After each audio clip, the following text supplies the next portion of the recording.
It is my great and distinct pleasure to introduce the Henry Hazlitt Lecturer, Peter Schiff. Schiff, president of Euro-Pacific Capital, is familiar to everyone who has watched financial coverage in the last year. He is famed for being the most vocal financial economist to have perfectly predicted the crash. He also happens to be a dedicated student of the Austrian school. He is the author of The Prophetic, Crash Proof, and most recently, the little book of Bull Moves in Bear Markets. Whenever he speaks about finance and economics, he also seeks to teach sound economic theory, writing for publications such as the New York Times and the Washington Post. Today he will speak on the relationship between theory and practice in financial markets. Peter Schiff.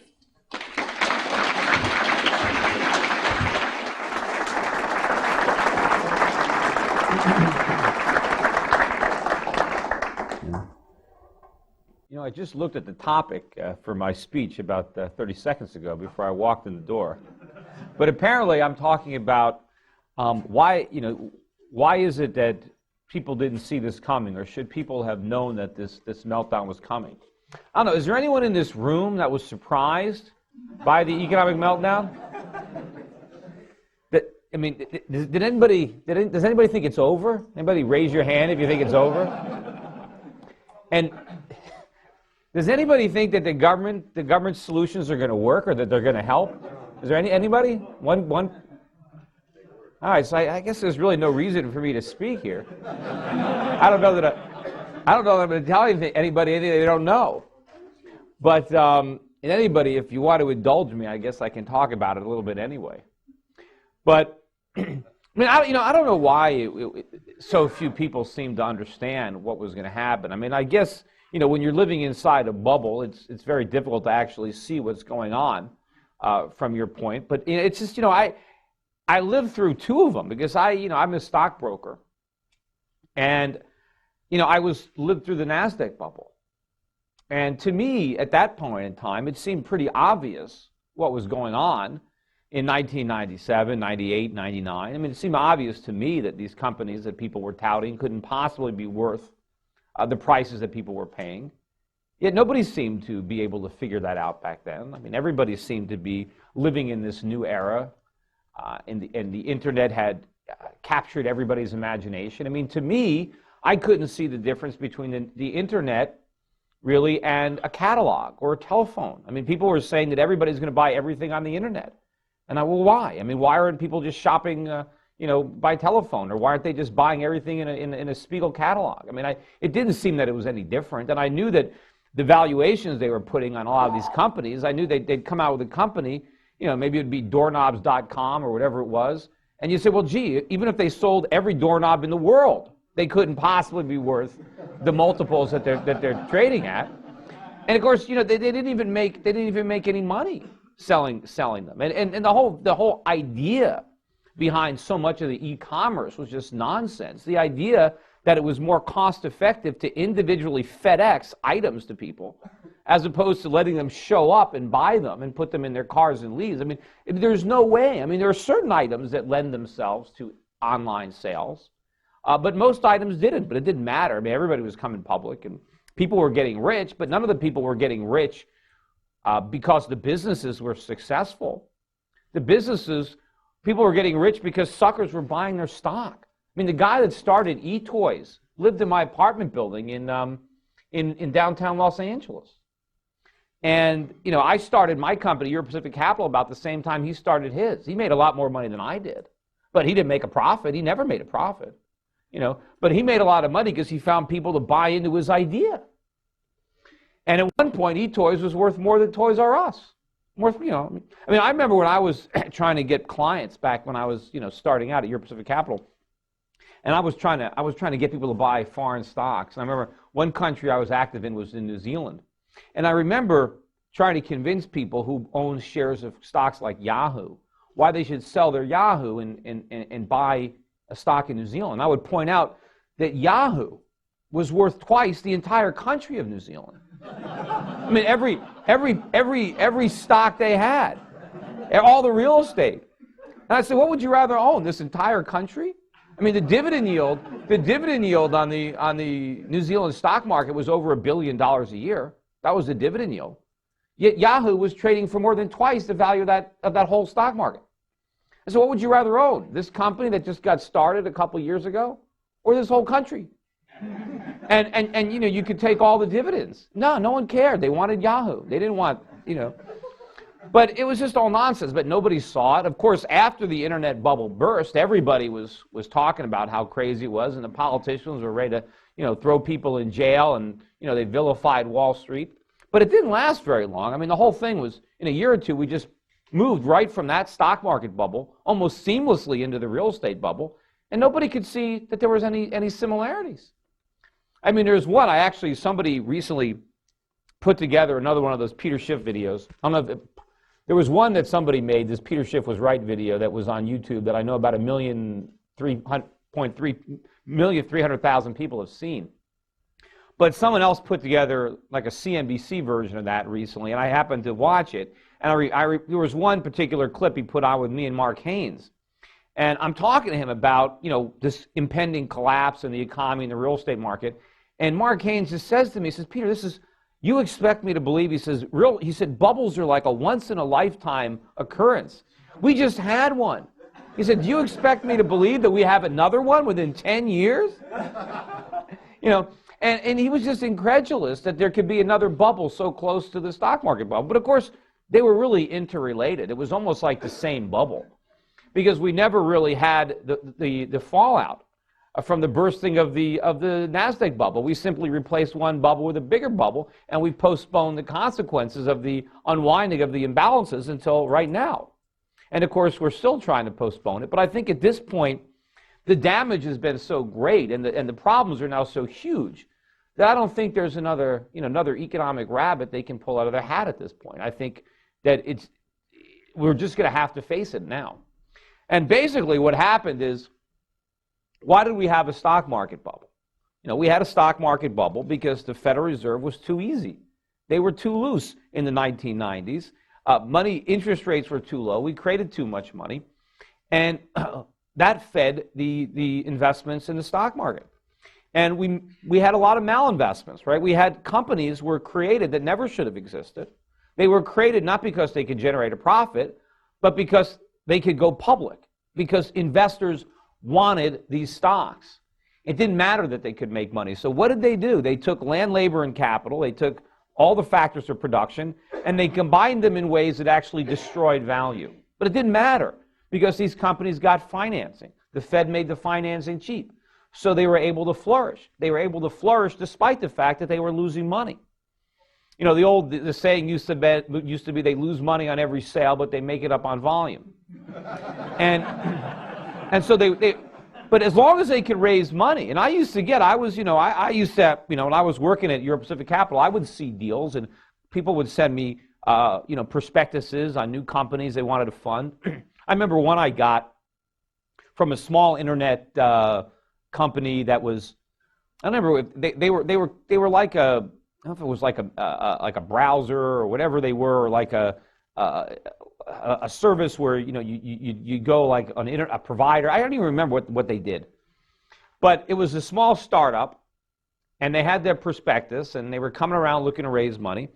And they were trying to raise, I don't know, $5 or $10 million. They weren't public yet. But they were selling a little small piece of their company. So they were valuing their company at about $50 million. Now, these guys were, the guys were in their 20s. They probably started the company less than a year ago. I remember saying, well, how could you possibly think your business is worth $50 million? So you have no assets, you've got no revenues, you've got no customers. He's like, you don't have anything. I could recreate your entire business from scratch myself, for next to nothing. And yet you want me to pay you $5 million to get 5% of this thing? I mean, why would I do that? And all they kept telling me was, well, you don't understand. We're going to go public. And you're going to make a lot of money. And I'm like, well, how am I going to go? I mean, you think you're going to find people to pay even more than this in a public offer? How are you ever going to make any money? But that was the concept. And he said, well, you don't understand how the stock market works. I'm like, well, I was like, I understand how business works. And I understand that, you're not worth, you guys are not worth $50 million because you started an internet company last week. But this is how it was working for a while. It was crazy. But I got the same things during the real estate bubble. I remember I was renting houses, and so I would go and I'm still renting my house now in Connecticut, and I would go to houses for rent. And I remember one time I went and there was a house for rent. I looked at it, and the realtor was there, and apparently the person who was renting it out was an investor who just bought the place. And I asked them, what was the rent? And I would forget what it was. Maybe it was $4,000 a month, whatever it was for this place. And I said, well, what did the guy pay for this? What did he pay? And I said, how can he make any money renting it out to me? Isn't this going to lose money? Doesn't he have negative cash flow? They said, well, yeah. He loses a couple $1,000s a month. And I said, well, and I said to him, but you recommended this as an investment? He says, yeah. I said, well, but why would you recommend as an investment property a property that has a negative cash flow? Why would you have him buy it? And he said, well, you don't understand. This property is going to appreciate. This property can double in the next couple of years. And I said, why? Why would it double? You can't even cash flow it positive at the price it's at now. How's it going to go up in value? And I said, real estate is a function of rents. And then the guy said to me the same thing. He said, you don't understand real estate. He was telling me that rents don't matter to real estate. Just like when I was telling people to buy stocks, they were telling me dividends don't matter. I'm buying this stock because it's going to go up.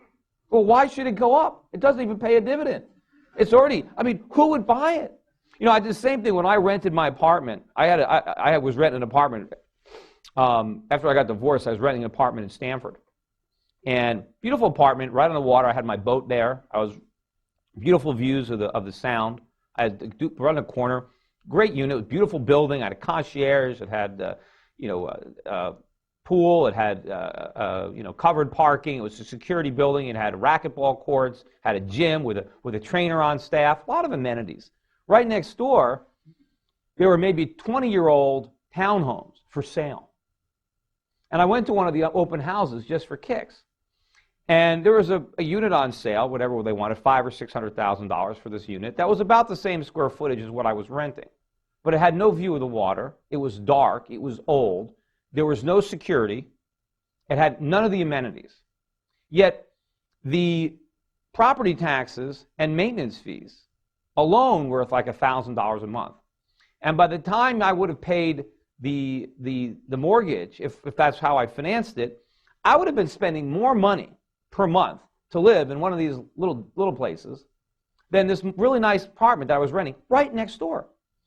And I asked the realtor, I said, why would anybody buy this place? You could just rent right next door. There's more units available. I just rented.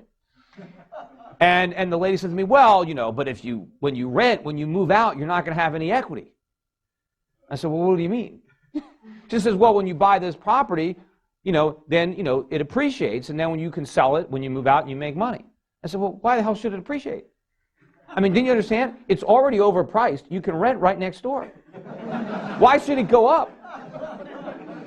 And she said, well, that's how real estate works. I said, so you mean the way real estate works is I have to sacrifice. I have to turn down the opportunity to live in a really nice place. I live in this dump for a while, and because I did that, I make money. And somebody else is going to come to me a year or two from now and overpay by even more and say, I don't want to live in that nice place next door. I'd rather pay more to live here because this is going to appreciate. And they totally forgot, what real estate meant. Real estate's a place to live. But everybody thought it was going to go up, so they were all crazed. But anyway, getting back to where I was before I went off on all these tangents. So we had the stock market bubble because the Fed was too easy. And eventually, Greenspan started to raise interest rates. He saw what he was doing. He talked about irrational exuberance back in 1996, and they took him to the woodshed because he said something negative, so he shut up going forward. But eventually, he started raising interest rates, and he burst the bubble. He burst the stock market bubble. And of course, when the stock market bubble burst, a lot of the malinvestments were exposed. A lot of people that were working at these .coms, well, they needed to find real jobs because they were wasting their time, because they were destroying wealth. They weren't creating anything of value.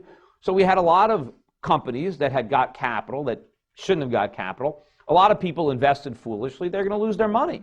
But we were going to go through a painful recession, certainly, as we digested and worked off those malinvestments and allowed capital to be reallocated to where it could be productively used, which meant labor, which meant their land, capital, whatever was involved in these businesses. And of course, with all the wealth that was squandered, because remember, as people invested in these new companies, the money was just spent. It was squandered. It wasn't put away productively, so people lost real money. So people were going to have to come to terms with the fact that they lost money, and they were going to have to try to save and replace them. So there was going to be a big recession when George Bush came in. But rather than being honest and admitting that the Clinton era was a fantasy, was a boom, and now we had to live through the bust, and that would have been a perfect opportunity right away to repudiate what had happened under Clinton and say, look, Clinton didn't give us a good economy. We had a bubble economy.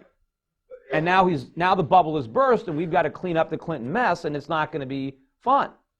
But instead of doing that, he was like, well, we need to stimulate the economy. We need to fight off this recession. Sounds familiar, right? But so he wanted an economic stimulus. And what was the economic stimulus that we got out of Bush?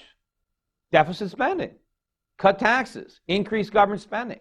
And Alan Greenspan cooperated and slashed interest rates down to 1%. And so we had massive monetary and fiscal stimulus, massive inflation. And what was the result? Well, we blew up another bubble, a bubble that was bigger than the one that just burst.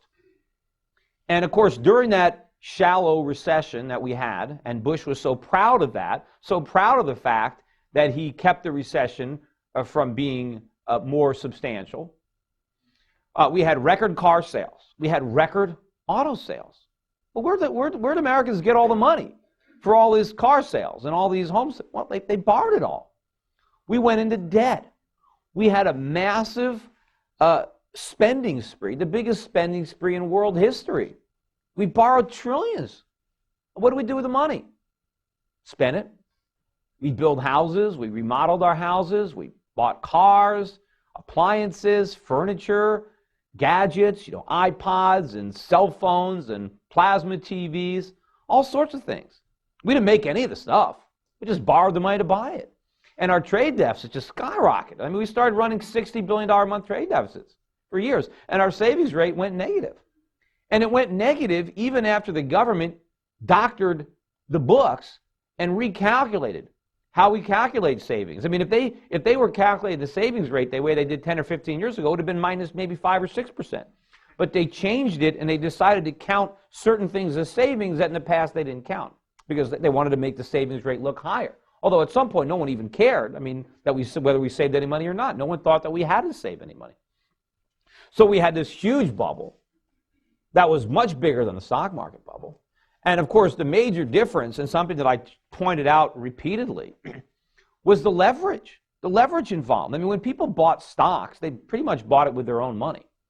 And if they got a margin account, maybe they had to put 50% down.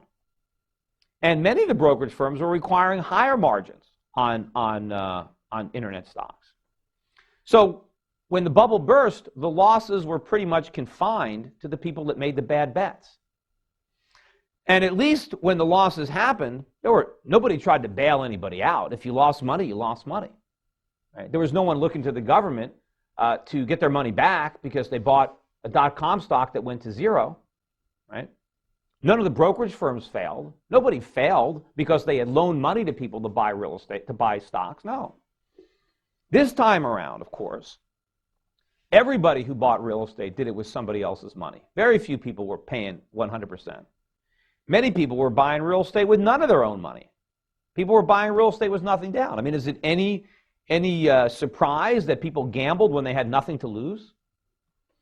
And especially when they had so much to gain. Real estate prices were rising.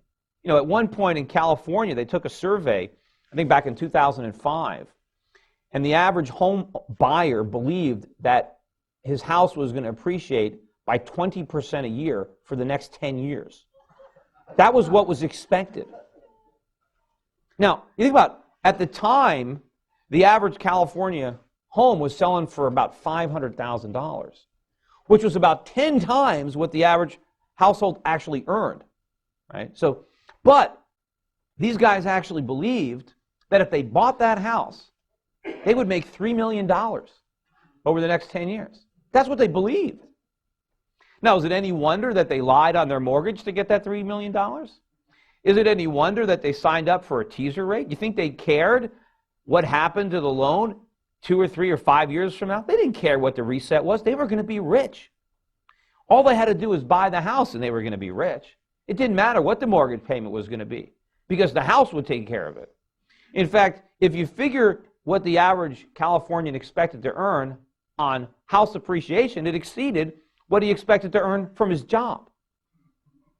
You know, so it was like it used to be that you'd work hard and have a job so you can afford a house.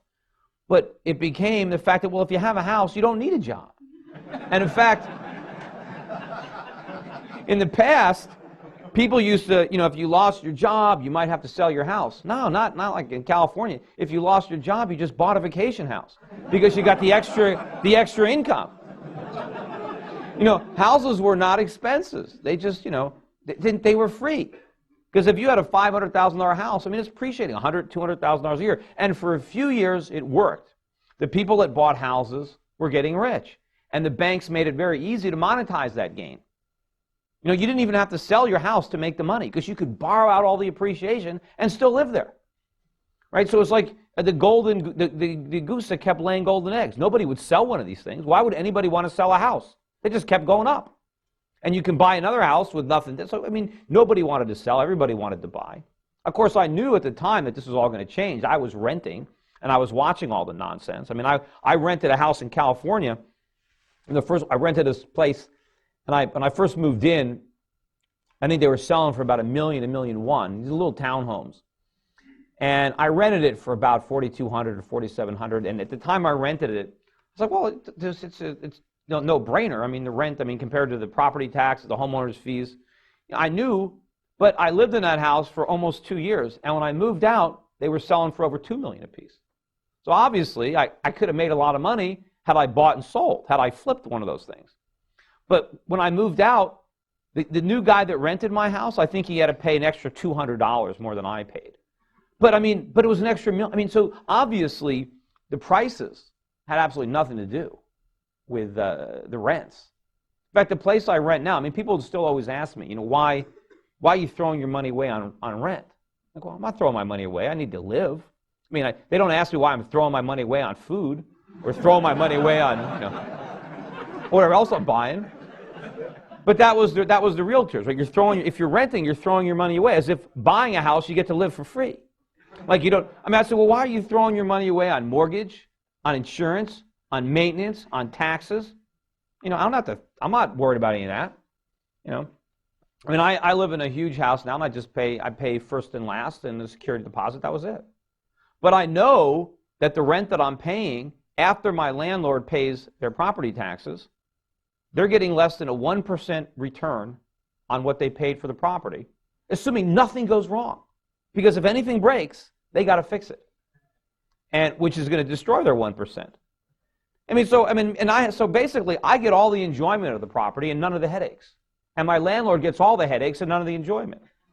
So what's the good deal there? But the realtors, the realtors were able to redefine the American dream, right? The American dream was always, you save your money, you work hard, and anybody can succeed. You don't have to be born to a royal family. You don't have to be an aristocrat. Anybody of modest means can grow up to be a captain of industry, can be president of the United States. That was the American dream. Somehow the realtors turned it into home ownership and buying a home and just getting rich. That was the American dream, that you didn't have to work. Well, that dream is now dying. And if you want to see a very good presentation, because I don't want to spend too much time on it, but if you go on YouTube, I made a presentation in front of the Western Regional Mortgage Bankers. I spoke at their annual conference 2 years in a row, 2005 and 2006. Now, they stopped inviting me, so I don't know, maybe they don't have a conference anymore. I don't know if they have enough members left. But I spoke in 2005, and I said a lot of things were going to happen, and they brought me back in 2006 because a lot of things did happen. But the 2006 presentation is on YouTube, and it's 8 clips, and it's a lot of really good stuff on the real estate market. So, and it's a lot better to watch what I said back then because none of it had happened yet. So talking about it now, I don't look as smart. But anyway, so we had this gigantic bubble. And the bigger problem here was the lenders. And I knew that when the real estate bubble burst, that was going to be the end of it. Because I knew that the banks and the financial institutions had as the bedrock of their assets all these IOUs, all these mortgages. Well, if the mortgage holders don't pay, then the assets aren't worth what everybody thinks they are, which means the banks are undercapitalized. And I knew just by looking at it that Fannie and Freddie were going to have to go bankrupt. I knew they guaranteed 50% of the mortgages, and I knew that those mortgages were not worth anywhere near what Fannie and Freddie thinks. I knew what people were borrowing to buy these houses, so I knew that ultimately, when people didn't pay, the companies would have to go under. And anybody who bought, I knew about the securitization process. I knew because at the time I was helping a guy set up a hedge fund in 2005 that was shorting subprime mortgages, and I learned about the whole securitization industry, and I knew that there are a lot of people that owned these structured products, which was one of the main reasons that there was a market for them. The reason that it was so easy for people to borrow all this money to buy houses was because of securitization. I mean, first it started with Freddie and Fannie, right? If it wasn't for Freddie Mae and Freddie Mac, Americans couldn't have borrowed all this money to buy houses. The only reason they did it was because the U.S. government was co-signing their mortgages. And people knew, well, if you lend somebody money to buy a house, and if they can't pay you back, the government will pay you back. And so people were able to borrow a lot more money than a free market would have allowed because the government was there co-signing it. But there were some mortgages that the government wouldn't co-sign. These were the ones known as the subprime mortgages. But Wall Street figured out that, well, we can securitize these mortgages. The government won't guarantee them, but we're going to buy them all up and put them into these structured products. And by structuring them like this, we're going to reduce the risk. And it was crazy, but something like, after they sliced and diced them, better than 2/3 of these subprime mortgages. And these are mortgages where people put nothing down, have lousy FICO scores, don't have jobs, are in prison, whatever it was. These mortgages, 2/3 of them were rated AAA. AAA. I mean, how can that be? I said, how can you take all these lousy mortgages and they're rated AAA? Well, I mean, but it was because Wall Street was able to securitize all these bonds and sell them to the Japanese and sell them to the Chinese and sell them to the hedge funds that there was demand. And of course, why was there so much demand for high-yielding assets? Because the Fed had interest rates too low. Everybody needed yield, and they were willing to take risks to get it. And where did all these foreign central banks get all this money that they recycled back into these bonds? Because of our trade deficits, because rates were too low. So you had the government perpetuating this crisis, and you had the attitude that that real estate prices couldn't fall. I mean, I remember I had a booth in Phoenix, Arizona, at an investment conference. This is probably back in 2004, 2005. There was a guy right in a booth next to me, and he had a real estate company. And what this guy did was he put people together who had lousy credit and who couldn't buy homes with people who had good credit. And the people with good credit co-signed the loans for the people with lousy credit. And therefore, everybody, this guy with bad credit can get a house. And the other guy got some extra payments, whatever it was. But there was one flaw in his whole argument. And I said to him, well, what if the guy, this deadbeat person that can't get a loan, but your client is co-signing, what if that guy doesn't pay? What happens to your client? Doesn't he lose money? I said, well, then we just sell the house. I said, okay, but what if the house goes down? And he looked at me like I was from Mars. And he said, this is Phoenix. He says, real estate prices don't go down in Phoenix.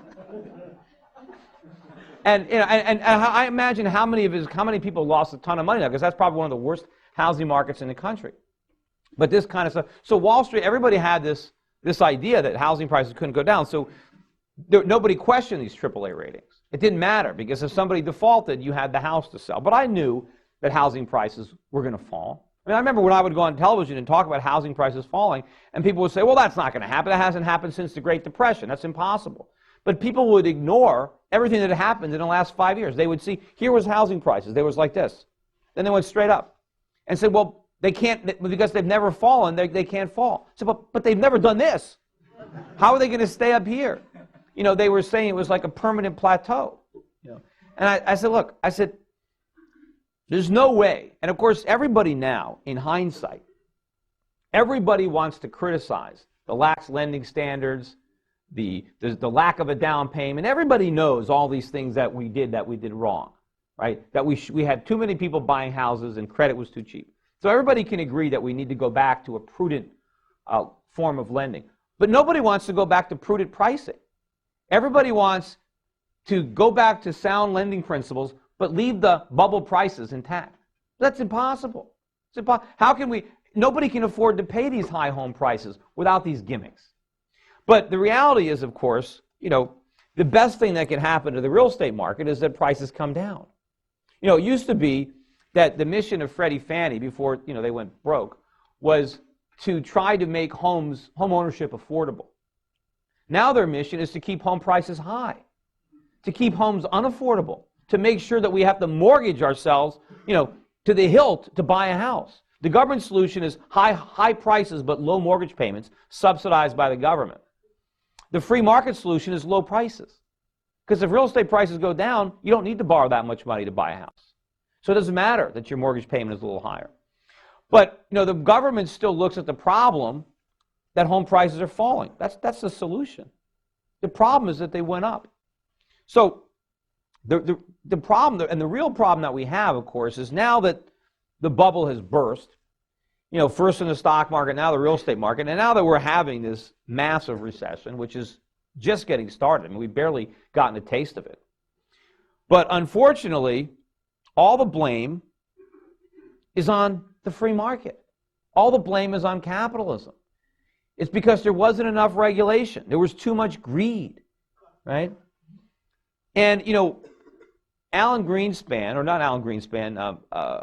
President Bush, in one of his speeches, said that Wall Street got drunk. And he was right. They were drunk. So was Main Street. The whole country was drunk. But what he doesn't point out is where'd they get the alcohol? Why were they drunk? You know, obviously, Greenspan poured the alcohol. The Fed got everybody drunk. And the government helped out with their moral hazards and the tax codes and all the incentives and disincentives they put in, all the various ways that they interfered with the free market and removed the necessary balances that would have existed, that would have kept all this from happening. I mean, we've always had greedy people. Everybody's been greedy, not just Wall Street.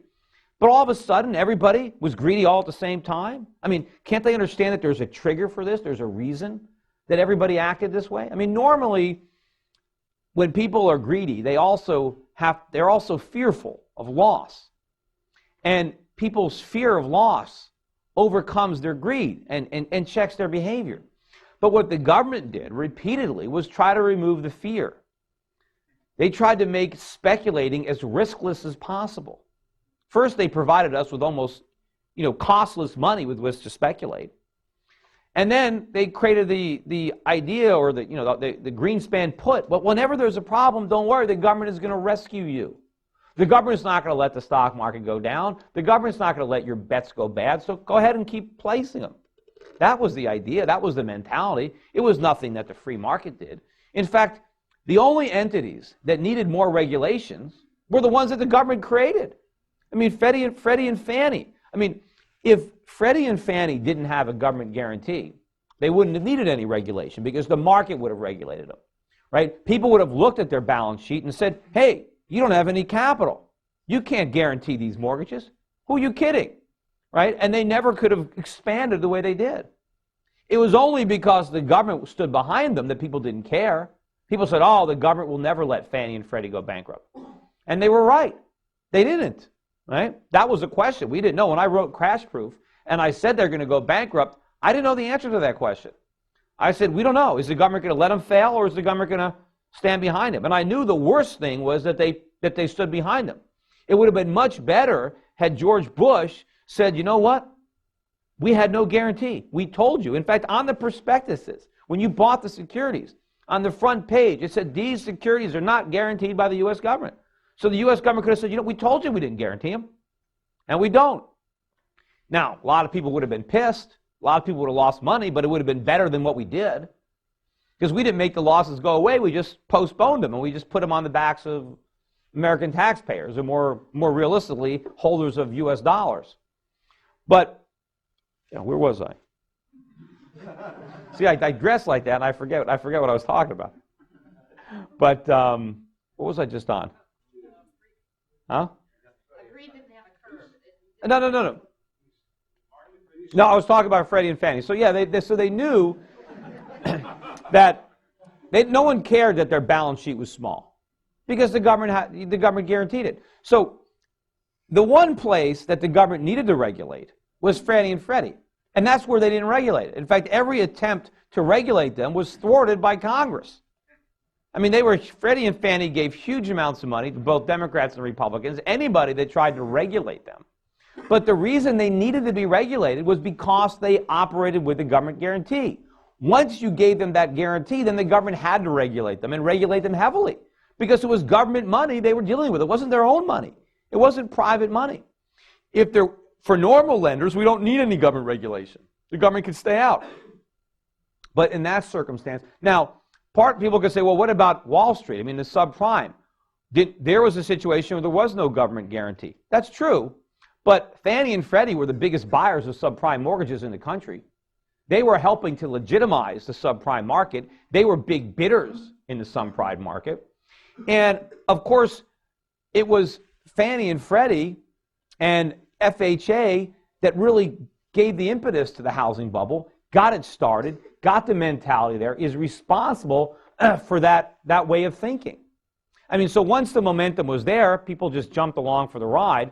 And, of course, there were a lot of conflict of interest going on. I mean, obviously, the rating agencies are in bed with the brokers. They're rating these bonds AAA. I mean, they have to know that they can't possibly be that secure. But, you know, they're just like the real estate appraisers. The rating agencies want jobs, and they get jobs by coming out with good ratings, just like the appraisers. I mean, the appraisers just kept appraising houses high because they knew if they didn't appraise them high, they would never get another job. And, again, you know, the whole reason, once you got to the securitization process, which is a natural occurrence, once you got securitization, once you separate the originator of the mortgage from the risk of the mortgage, you've got the moral hazard. The guy that's getting the mortgage done, the mortgage broker, he couldn't care less whether that loan is ever going to get repaid. He just wants to originate it. And since he's the one that hires the appraiser, he just wants to hire an appraiser who will appraise the house high enough to fund the mortgage. That's all he cared about. In the olden days, when the banks were lending out their own capital and they hired the appraiser, they wanted a fair appraisal. They wanted to know if the collateral was any good for the loan, because that loan was going to be on their books.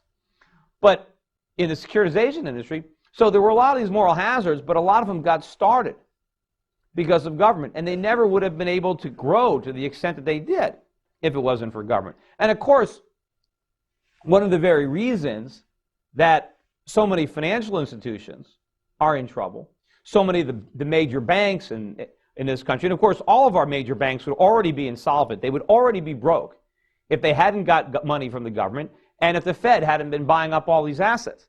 But one of the reasons that no one cared is because of the FDIC insurance program. I mean, nobody in this country cares at all what the banks do with our money once we put it there, because it's all insured by the government. No one cares. Doesn't matter. People do a lot of research before they buy a plasma TV, but nobody does any research before they put their money in the bank. No one cares. Who can care? Because the government has created a moral hazard by guaranteeing the accounts. If the government didn't guarantee bank accounts, then banks would not be doing foolish things with our deposits, because people would care, because people would know, gee, if you make loans and they don't get paid back, I'm going to lose my money. So banks would not just compete on how much interest they pay, but they would compete on how safe their balance sheets are. And there would be a lot of people looking out for them, because probably individual consumers, before they made a deposit, would want to look for some type of equivalent of a consumer's report, where somebody rates banks and follows banks and says, here's the safe banks. Nobody bothers to do that now. Why? Because no one is any riskier than anybody else, because they're all guaranteed by the government. It doesn't matter. but it creates a huge moral hazard when you do that. I mean, the same thing, I mean, look what Bernie Madoff was able to pull off, right? I mean, you think he could have done that without the SEC, giving him a stamp of approval, or without FINRA? I mean, there's no way that if we didn't have regulators, the private sector wouldn't have ferreted this guy out. There would have been a lot more due diligence if everybody didn't think the government was doing it for us. And of course, I said, instead of putting Bernie Madoff in jail, we should just make him Secretary of the Treasury. Because he's got a lot of experience, exactly the kind that we need in running a Ponzi scheme. Because, the Chinese just mentioned yesterday that they were getting a little concerned about all the money they loaned us, and that just maybe we won't pay them back. I'm sure they're a lot more than just a little concerned, because that's what they said publicly. Imagine what they're saying privately, because they know we're not going to pay them back. Of course we're not going to pay the Chinese back their money. It's impossible.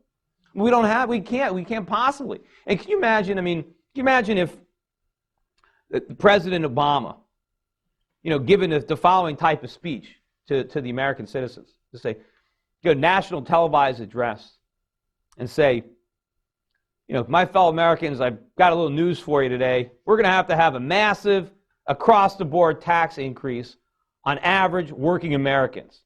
Any American that still has a job is going to have to pay much higher income taxes. And as a matter of fact, we're going to have to cut Social Security across the board. If you're getting a Social Security check, we're going to have to reduce it. And remember all my plans about more education and health care for everybody and energy independence? We got to put all those plans on hold because the Chinese need their money. We borrowed a lot of money from the Chinese, and we're good for our debts.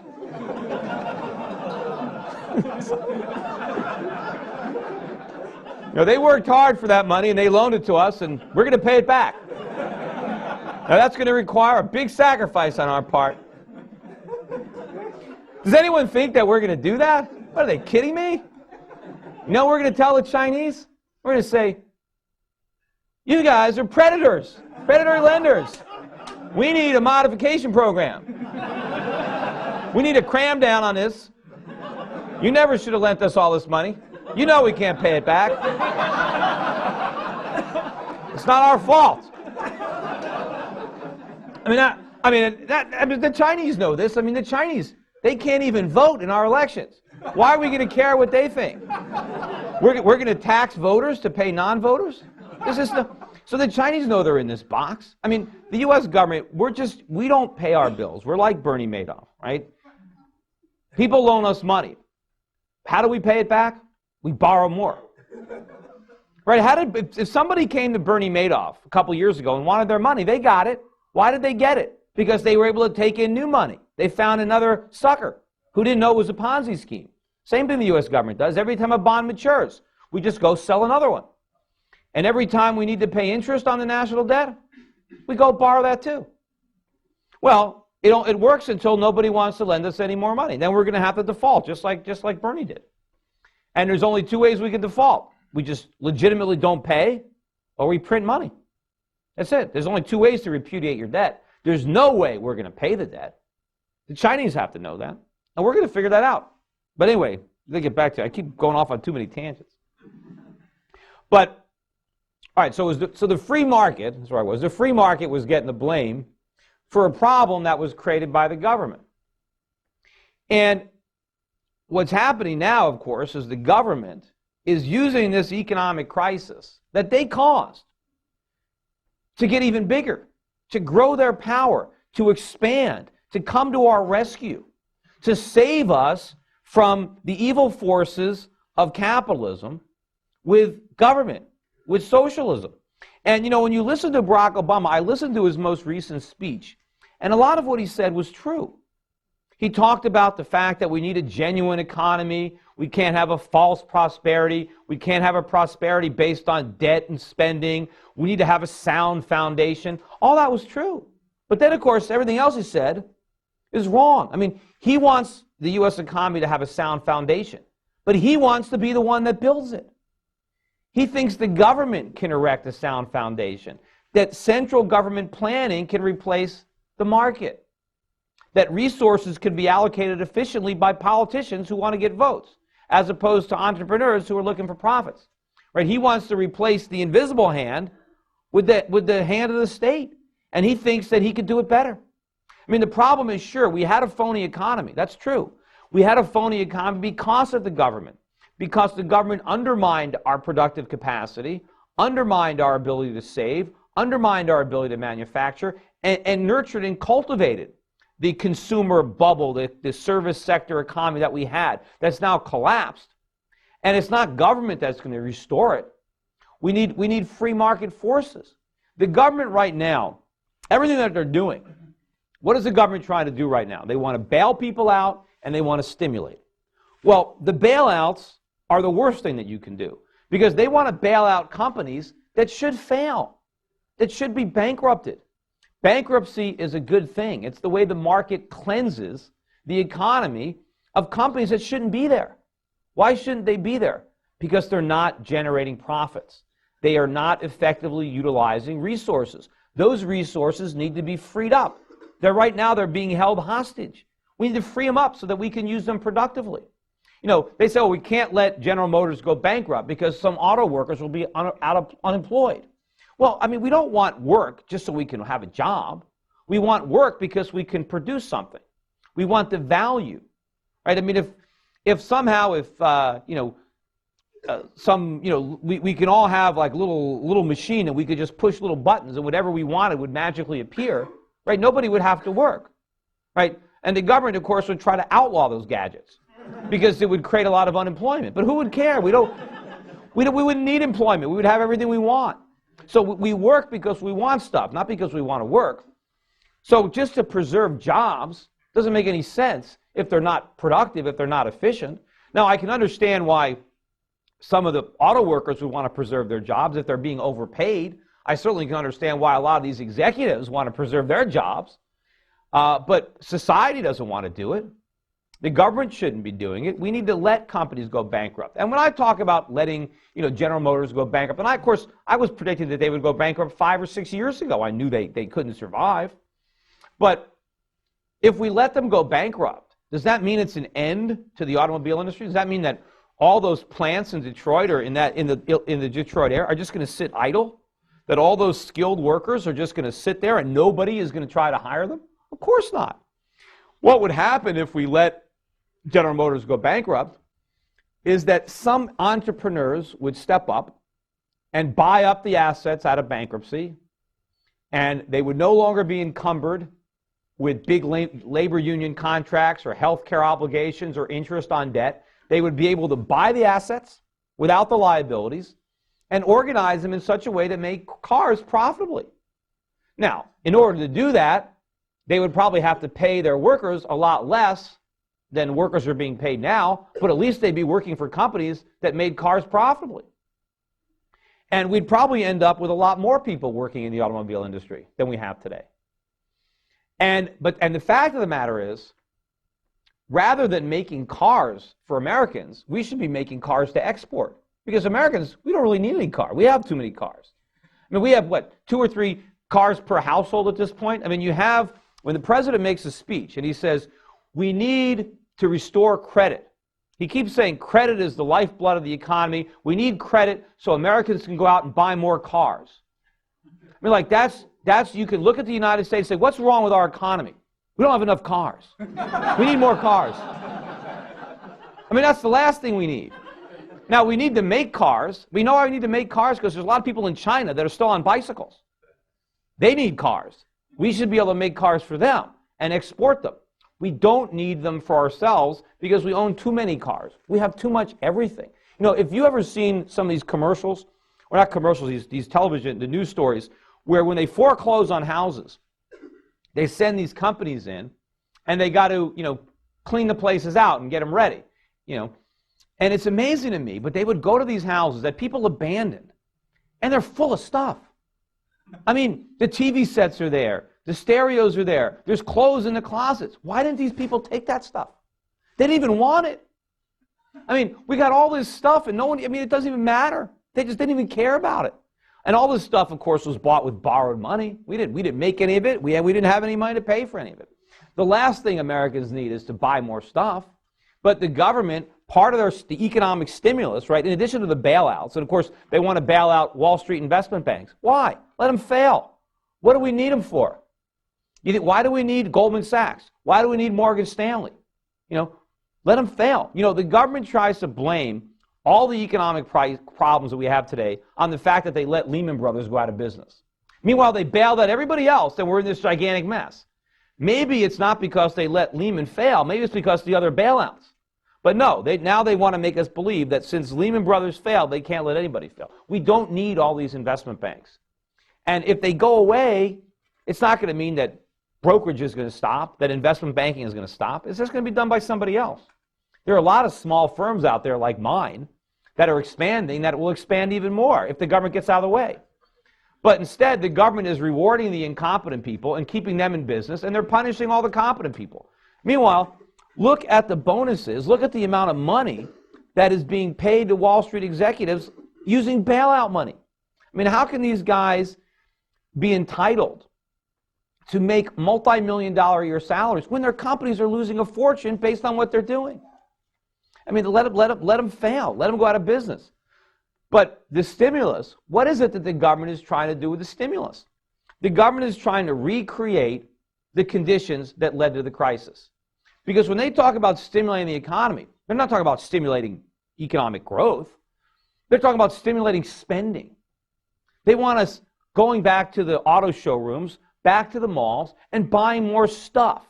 And they want us going deeper into debt to pay for it. And if we're not willing to accumulate the debt on our own, well, then the government will do it for us. As if this is the secret.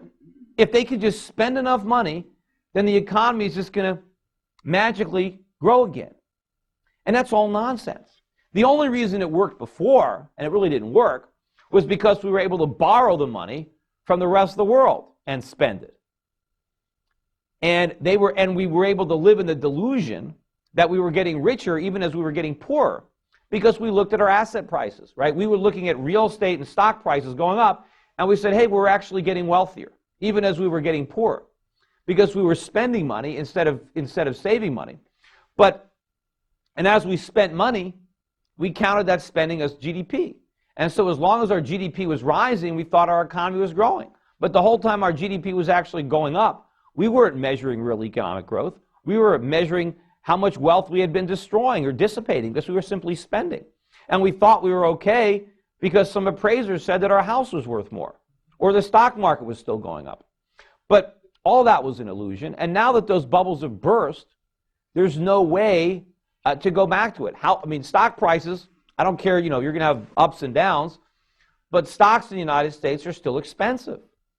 Based on any kind of historic measure of value, the PEs are high and the yields are low. Stocks are overpriced.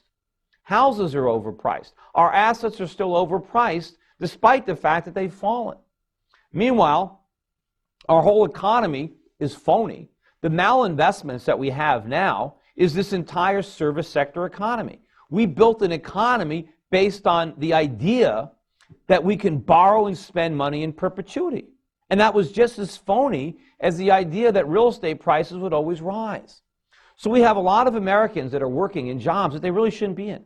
We got a lot of Americans that work in retail, that work in shopping centers, that work in restaurants, that work in financial services. There are a whole host of Americans employed doing things that they really shouldn't do because, we're too broke to patronize their businesses.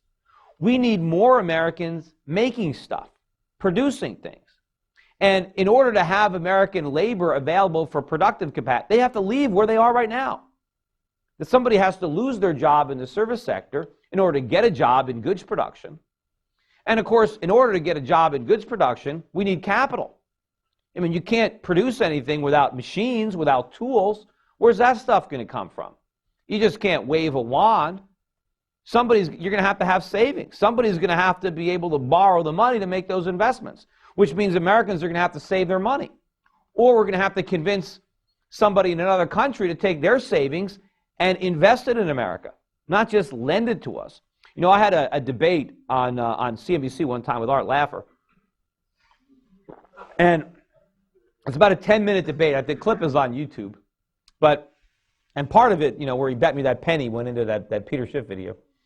But in that whole debate, when I tried to point out that we were borrowing too much money, Art Laffer said that my nervousness about all the debt was wrong. And he said, historically, America borrowed a lot of money in the 1800s, and it was not a problem. We ran huge current account or deficits, or we borrowed a lot of money, and the economy was in great shape. So therefore, my criticism of our debt was wrong. Well, what Art didn't understand or didn't appreciate was the difference between what we did with the money. Back then, we borrowed money to make investments, to build infrastructure, to build factories, to build farms, to build a productive economy. We invested the money. We didn't just spend it on stuff. And when you borrow money and you invest in productive capacity, you have a real asset. And the asset can generate revenue. If we built a factory that manufactured widgets, we could sell the widgets to the British and to the French and earn enough money to pay back the money they loaned us and the interest.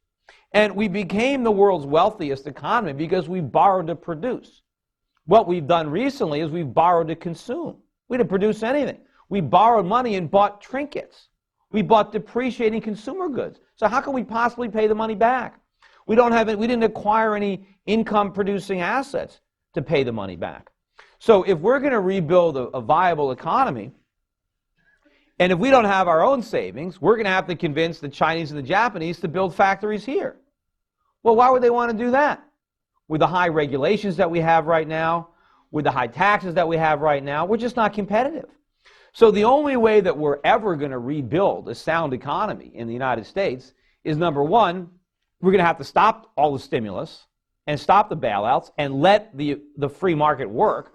We have to understand that what's happening right now is not the problem, it's the solution.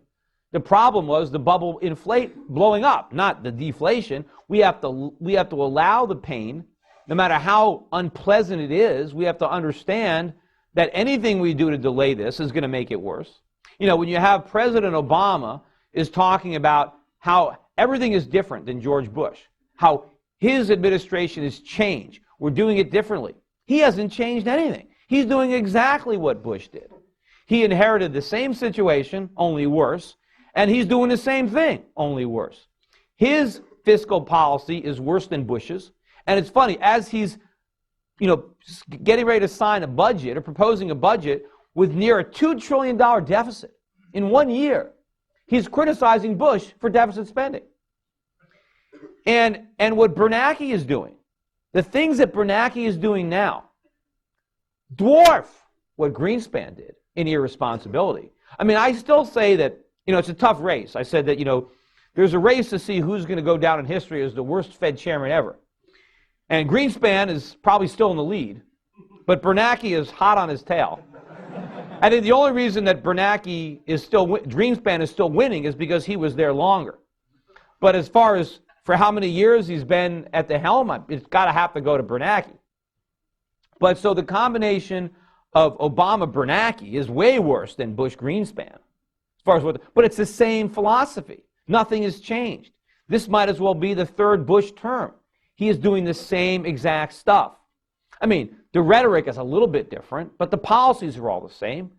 The ideas are all the same, that economic growth is a function of people spending money, and that we need more government to stimulate the economy, that we should bail out the people who fail and punish the people who succeed, and that we should have, no interest rate. We should have, the Fed should be cranking out money. I mean, what we need, not only do we need to allow the companies to fail and allow Americans to stop spending, the credit crunch is a good thing.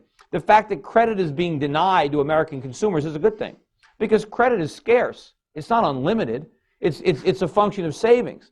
And if we want to have a real economy, if we want to have production, then savings need to go to producers. Well, they're not going to go to producers if they're squandered by consumers. They're not going to go to producers if the government is borrowing all the money. So what do we need? We need the government to eliminate the deficit and go to a surplus. We need, we need the government to stop spending money and depleting our savings. We need consumers to stop spending money and rebuild their savings. We need a recession. We need one badly. And what the government has to do is fess up and let us know, yes, this is the price we pay. For years of indulgence and reckless spending, now comes the sacrifice. Now comes the penance. We're going to have to take this recession. And there's nothing the government can do about it. The only thing the government can do about it is to acknowledge to the American public that the government is a burden on the economy. And in good times, maybe we can tolerate that burden. But in bad times, there's no way. And that the only way we're going to rebuild this economy is with a smaller government, not with a bigger government. And we need sound money. Unfortunately, we need high interest rates. We're getting the opposite. Instead of getting higher interest rates and smaller government, we're getting lower interest rates and bigger government. We're getting inflation, and we're getting deficit spending, and we're getting stimulus, and we're not going to have any different results this time around. So if you liked what Bush Greenspan did to the economy, right, then you'll love what this pair does. But it's not going to be any better. It's going to be a bigger disaster. What is the crisis that they're setting up? Because we are right now suffering the consequences of the economic stimulus and the bailouts of 2001 and 2002 and 2003. If we would have had a more severe recession, we would not be in this mess today. So the question is, what are going to be the consequences of what we're doing now? And what I think is going to happen is that ultimately, people like the Chinese and the rest of the world, the Saudis and the Japanese and everybody else, they're going to figure this out. And they're not going to want to play this game anymore. You know, we've got them conned right now. You know, in my book, in Crash Proof, I compared it to Tom Sawyer. You know, there was that passage in Tom Sawyer where Tom gets everybody, all the kids in the neighborhood, to whitewash his fence. And he gets them to pay for the privilege of doing his chores. And, you know, when Mark Twain wrote that passage, I mean, he probably had no idea that it would one day form the basis for the entire global economy. But we've got the world painting our fences. You know, like they don't have their own fences that need painting. But the world is not going to accept this economy. You had Hillary Clinton, or when she went over to China a couple of weeks ago, to get them, to beg them to buy our bonds, right? She'd tell them, we're all in this together, right? And basically, this is what she tells the Chinese. You need to take money away from your citizens and loan it to us so we can give it to our citizens so they can use it to buy products made in your company to keep your people employed. That's the deal that we're making with them. Now, what the Chinese should say to Clinton is, you know what, I got a better idea. Why don't we just leave our money with our own people, and then they can use the money to buy their own products. That way we get to keep our stuff. You know, the way it is now, we get all the stuff, and all they get is the jobs. Well, what good are jobs without stuff? That's slavery. So they're going to figure it out. And what's going to happen is they're not going to buy our bonds, and the Fed's going to start buying all the bonds, and the dollar is going to plunge. And this crisis is going to end up being a currency crisis. And when it becomes a currency crisis, then you're going to have higher consumer prices, and you're going to have higher interest rates. Right now, you know, we're creating a lot of inflation. A lot of people are talking about, oh, there's not inflation, it's deflation, right? That's all nonsense. Real estate prices are falling because they're too high. Stock prices are falling. But that's not deflation. That's just falling prices. There is no contraction of the money supply. It's growing like crazy. But the expansion of the money supply is not immediately showing up in rising prices for commodities or consumer goods because there are other temporary factors that are pushing prices down. At the same time, inflation is pushing prices up. You've got deleveraging, you've got bankruptcies, going out of business sales, you've got a lot of companies liquidating their inventory, and you have the dollar strong. And what happened was, paradoxically, when this crisis began, money flowed into America instead of fleeing America, which it will do ultimately. Can you imagine there's a giant, explosion and everybody's running towards the blast? That's what's going on. And when people look around the world and they say, well, people are coming to America because as bad as it is every place else, it's so much worse here. That's nonsense. That's just what they're saying to explain it. Just like they tried to justify the real estate bubble or the internet bubble. That's all nonsense. I mean, the reason it's so bad in the rest of the world is because they loaned us so much money and we can't pay them back. and now they're losing based on their bad loans. And what's really causing the global credit crunch is that we're borrowing so much money right now. We're crowding out everybody else. The fact that people are loaning us so much money means that private businesses around the world can't get capital. Why? Because it's all going to the U.S. government. That's why. So the world is suffering not because our economy is collapsing, but because they're foolishly trying to prop it up. And when they figure this out, then we're going to get a real economic crisis. Because when the dollar starts to plunge, and it will, then we're going to see prices rising sharply for consumer goods and interest rates rising. And if we think we have problems now, wait till we see how much worse they get when we throw rising consumer prices and rising interest rates into the mix. And there's nothing the government's going to be able to do about it. You know, right now, unemployed people are getting the benefit of lower prices. Imagine when you're out of work and your prices are going up, because that's what's going to happen. And then this is going to be a real economic crisis. And then we're going to be in for very, very difficult choices. And unfortunately, the worst case scenario is one that is looking increasingly more likely, which is hyperinflation. And if we get that, right, that's where nobody will lend us money. And so the Fed buys all the bonds in order to keep interest rates down and to maintain deficit spending. And then the velocity of money really starts to pick up. Nobody is going to want our money. Not even American citizens will want our money. And they will try to spend it as quickly as they can. I mean, the government might try to keep it together a little bit longer with regulation. Maybe we'll have capital controls. Maybe they'll make it illegal for American citizens to do what I'm doing with my clients right now, buying foreign currencies, foreign stocks. Maybe they'll make it illegal to buy gold. As prices really start to contract, to escalate, private parties will try to make contracts with payment in gold or other currencies. Maybe the government will make that illegal. There might be stores or people that actually don't want to accept dollars because their value is dropping too rapidly. The government will make that illegal. And that means they will have a black market. That means if you want to buy something, you'll have to buy it on the black market, just like they did in the Soviet Union. The only reason you could buy anything there was because you bought it illegally.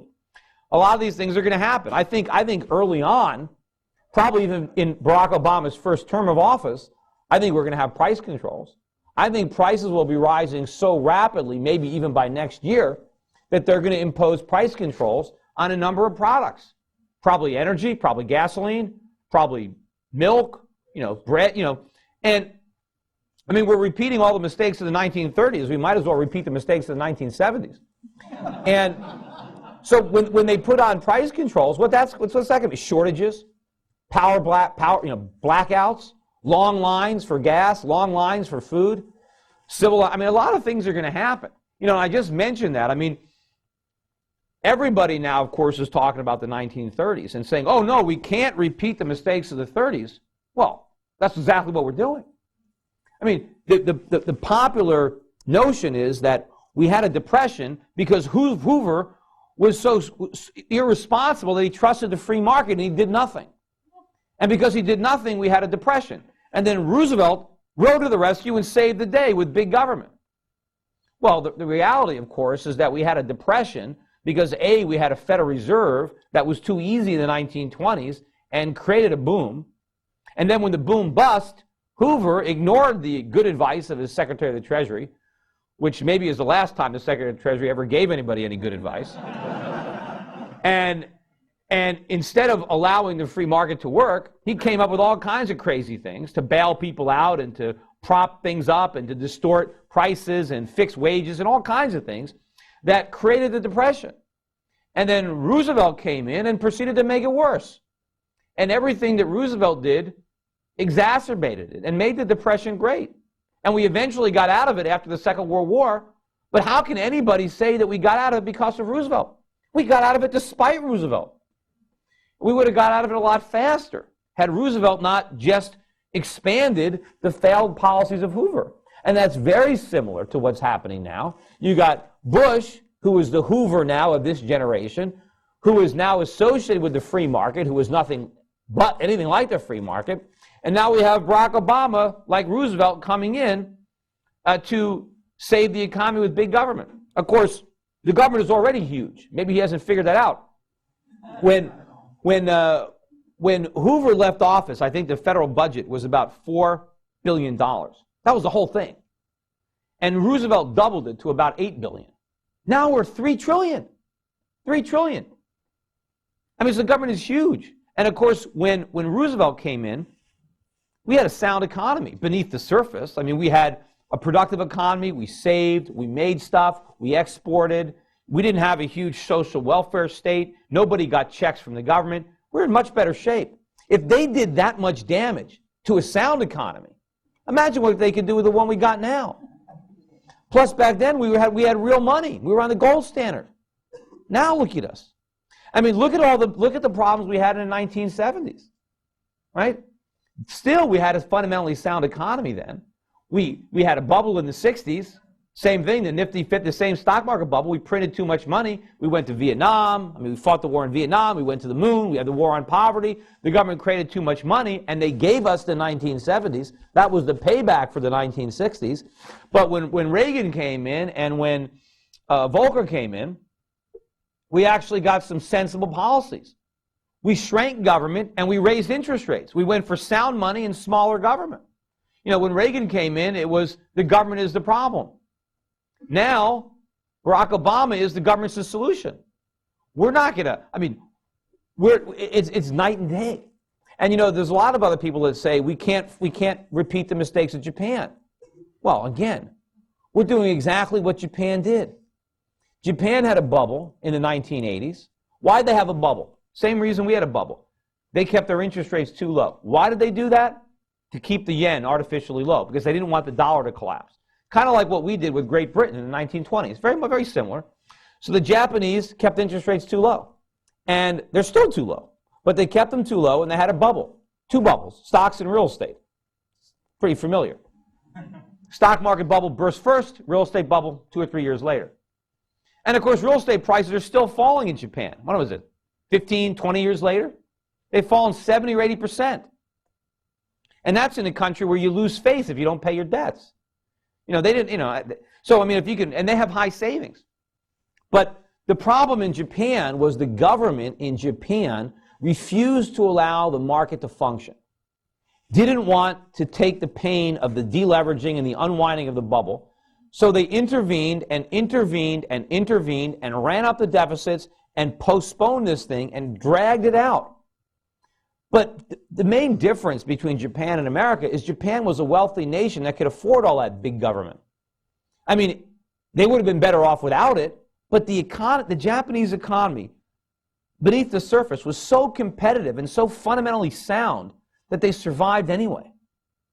They had enough domestic savings to fund the growth of government. The Japanese didn't borrow any money from anybody else. Nobody would lend it to them. The Japanese citizens financed that gigantic government. But they still have a high savings rate. They're still the world's biggest current account nation. They're the world's largest creditor nation, even still bigger than China. So they were a wealthy country. Yet the Japanese government managed to create so much damage to an economy that was fundamentally sound. We're the exact opposite. There's no way that we can get off as easy as Japan, because we're a mess. We're the world's biggest debtor. We have a huge trade deficit. We have no domestic savings. And we're already loaded up with debt. And the only hope we have of artificially stimulating our economy is that we borrow the money from the rest of the world. We don't have it on our own. So when the world stops financing this, and you know, it's going to come to an end, and we're going to have to make these hard choices. Is it going to be hyperinflation, or are we going to do the right thing? But the rest of the world, and a lot of people think, and this is, I've had a lot of arguments, or people call it decoupling. They think, well, you know, this is never going to happen, or when America stops consuming, the whole world is finished. They're not finished. You know, we're not the engine of the world's economy. We're the caboose. And if you decouple the caboose, the cars move faster. You know, I mean, we're not doing the world any favors consuming their stuff. You know, I mean, it's vendor financing. But people say we're the best customer. We're not. We're the worst customer because we don't pay. A good customer pays you. And in the world of trade, you pay for imports with exports. And if you don't have anything to export, you can't pay. And that's what we have. We issue an IOU.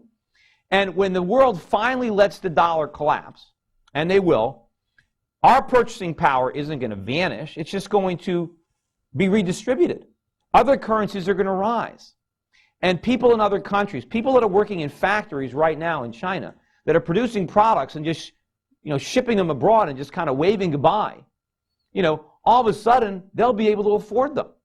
The Chinese will be able to turn in their bicycles and buy automobiles because steel will be cheaper, because cars will be cheaper, because the value of their wages will rise because their currency will gain purchasing power. It's the Americans who are going to be buying the bicycles because all of a sudden, cars will be too expensive for us. Gasoline will be too expensive for us because we'll be bidding with currency of much less value. And that's what's going to happen. And the world is not going to suffer because we don't buy their stuff. They're going to benefit because now there's going to be more stuff for them. I mean, right now, because the world lends us so much money, there's a capital shortage.